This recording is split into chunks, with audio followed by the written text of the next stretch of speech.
happy Tuesday, war day, as in, time to really go make something happen this week. So this is your day. So I hope you guys are all having a great start to your week. And today I wanted to talk about something a little odd.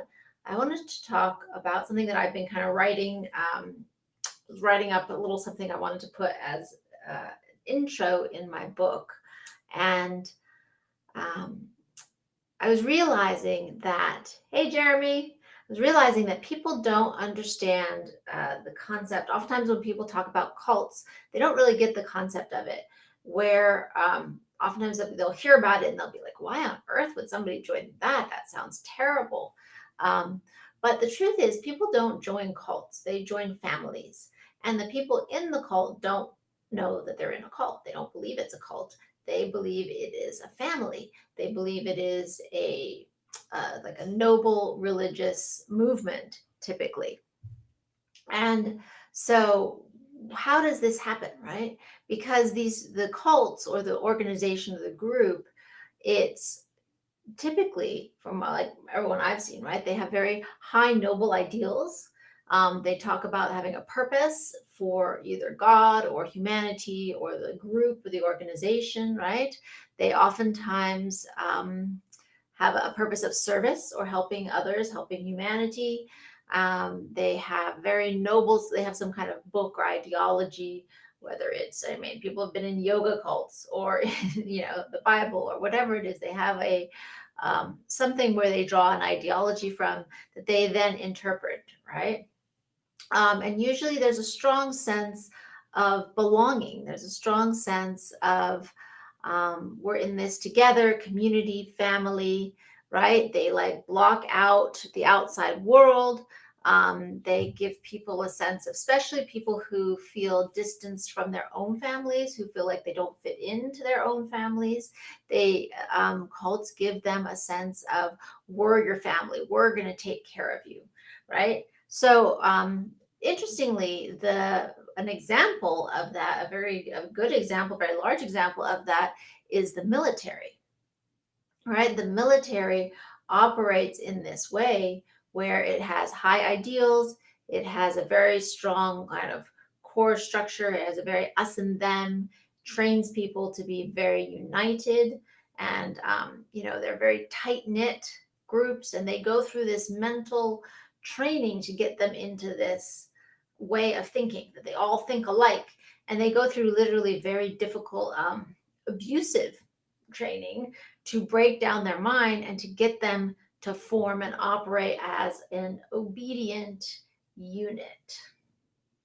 So when you look at cults, when I look at cults or organizations, even the one that I grew up in and that my grandfather started, they took a lot of tactics from different types of military organizations. They used tactics, say, from the communists, and they used tactics that are used in a lot of these organizations that help to break down people's individuality and create a sense of cohesiveness. So that happens in cults, right? That is a very important kind of characteristic of cults. And so the people in a cult, they don't realize they're in it. They think that they are devoting themselves to some noble ideal. And it's usually not until much later, not until they leave the organization, and then they have time to really reflect back on it and to begin to see, oh, wow, okay, this wasn't right or that wasn't right. Now, people may ask, why is it that someone in a cult doesn't immediately recognize? There's things that going on that terrible things, right? Subjugation of women, sexual, contact with children. Like, how come this isn't just immediately obvious? Like, duh, the dumbest person should be able to tell that this is wrong, right? And that's a really good question. And certainly for some people who join a cult, they do recognize that and they leave. But what happens within an organization, within a cult, is you're usually quite cut off, right? You're taught that our beliefs are right and their beliefs are wrong. And the leaders always give a very noble sounding rationale, right? They're like, well, this is right. God has showed us that we have this new liberty, or God has showed us that this is, his revelation about how we're supposed to behave, or, whatever it is. Always have some rationale that sounds good, that sounds usually, they talk about love, or they talk about spirituality, or discipline, or maybe the military nobility and service, and we need to do this in order to keep people alive, right? So there's always some noble sounding reason or rationale for why you are supposed to do this, or why they are doing this coercive or abusive thing. So people don't realize that that's what's happening. Now, of course, if people had the sense of awareness of what we're talking about here, I like to think of this chart as kind of a vaccine against cults, inoculation against cults, because when you understand these primary principles, people can't fool you anymore. They can't fool you. And that's the key. When you understand these primary principles, these type of organizations, they can't fool you as far as when they try to tell you, well, we're doing this for your good, right? Or we're going to coerce you or abuse you for your good. You will recognize that that is not true. Hi, Jay. Good to see you. Hi, Seema. Hey, Raphael. So that's what's really key to remember. People don't realize they're in a cult when they're in the cult. Okay, they think it's some like beautiful and noble organization with noble ideals. And then as the abuses start to become a little bit more stronger, right, or obvious or relevant, often they're just already so far in that they're blinded to it. Hey, Jay, they're blinded to it, right? So that's a huge issue, and it makes it very difficult to talk to people who are in cults because they don't see that they're in a cult. And that's what, like when I was in a cult, right? I had no idea. I knew that other people called us that. You too, have a nice day. And I knew that other people called us that, but I was like, well, they're wrong, right? That's what we were taught. That's what I was growing up in. I was like, well, of course they're wrong. This isn't a cult. This is, God's end time army and service to God, right? And then that's what we really genuinely believed. And that's what makes it so difficult to talk to or reach people that are in a cult, unless you have something that you can show them and say, these are the foundational principles, right? Like this, these are the foundational principles. Are these principles being violated in some way in this group? And once their eyes are open to that, their eyes are open to the fact that there are foundational principles, right? And they can start to spot the violations, then they may have a chance. They may have a chance to see that something is wrong and to begin to sort of start to wake up from this. It's not exactly a dream, but it's like, it's like being drugged or something, right? They're from the way of thinking. And so you need something like that. You need some little key, some little chink, something to push in that armor and say, hey, this thing doesn't match. This can't be true. This doesn't match, right? That can help them to start to question all of the other principles, right? That's why they talk about that seed of doubt, okay? That seed of doubt is so important. And that's why these organizations are so anti any kind of like serious questioning, right? Because they know that if you can plant that seed of doubt, where you can say, this doesn't match, this is an inconsistency, you have to see this, right? Then it begins to work in your mind, and it begins to get you to question other things too, until that delusion can begin to be unraveled, right? But just forcing somebody in this type of situation doesn't help, because it's just going to make them even more certain that they are right, right? And that here these terrible people and enemies of God are abusing them and are persecuting them, which shows we're right. Right? I mean, that's what we really thought. Like when the police would come and, raid the homes and, you know, talk about, the children and why aren't your kids in school and are they being abused and stuff like that. It just made us more certain that we were right because the devil was abusing or was persecuting us, you see? So that kind of mentality, you really can't win against that kind of mentality when you're in that, when the person is in that mentality. Okay. But there are ways to help people within that mentality.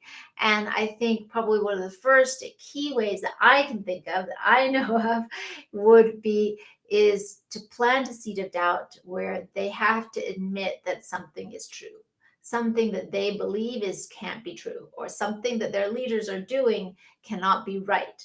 Okay, you plant that seed of doubt. And this framework behind me, this code of life, right, where we talk about the primary principles of morality, of ethics, of everything, the foundation of everything that we need to create a healthy and happy society. When you can start to share these principles with somebody in a cult and they can begin to see them and they have to admit, well, yes, of course, I don't think that murder is right, right? Of course, I don't think that stealing is right. When these are just, they seem to be obvious things, but when they start to see the clear distinctions and then they can start to see how manipulation is happening, then they're going to be forced to actually look at it, right? Oftentimes, it's very easy when you're in a cult to just kind of keep your eyes closed against things that are discrepancies, right? To be like, oh, I don't want to think about that. I don't really want to look at that too closely, right? That's what you're taught to do. You're taught not to look too closely. You're taught that if you do look too closely and you do start to doubt or, ask too many questions, then you'll be punished, whether it's emotionally or mentally or physically. So with that in mind, people are trained to not ask questions, to not look too closely. And so you have to kind of reactivate their critical and analytical thinking by asking right questions, using a line of reasoning to where they kind of have to come back to where you're at.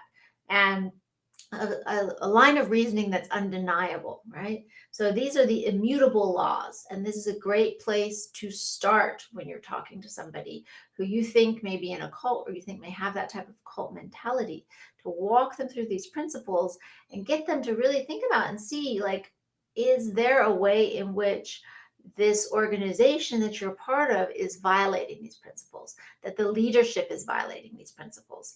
That gives you a window. Because I will tell you what, in every cult, they are definitely going to be violating some of these principles. That is one of the hallmarks of a cult, okay? Is that they do use some kind of coercive and manipulative tactics on their members. And this explains very clearly how those manipulative or abusive tactics are a big red flag, that they are a violation of the code. They are a violation of your property rights. So any cult is going to violate them. Any cult will do that. Okay. And many, many organizations that we don't think of as cults violate it as well. Right.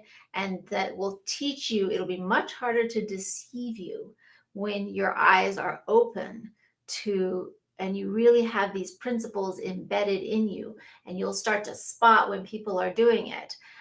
Even just in your own day-to-day life, you'll be able to spot it, right? Much less being able to spot it in organizations that claim to be really beautiful and noble and have these great goals, but in fact, in their real life, are actually cults, right? They're actually coercive or abusive or using manipulative tactics to control people. So yeah, that's what I thought I would talk about today. I hope that was interesting for you. I know many of you probably have not been in cults and probably don't think you're in a cult. But when you start to spot this, you might start to see more cults around you than you realize, and more of this cult like mentality or way of thinking, right? You don't have to be in some small, secluded group to think like this, right? You can be in these large groups, but you can still have a cult mentality. So we can talk about what are sort of the hallmarks of a cult mentality in another show. I think that would be fun to do, to go through those hallmarks. I've actually done presentations on that before. There is definitions of what a cult is, and it's really interesting when you actually read the definition. So anyway, hey Jay, good to see you. I'm glad you came on. Thank you.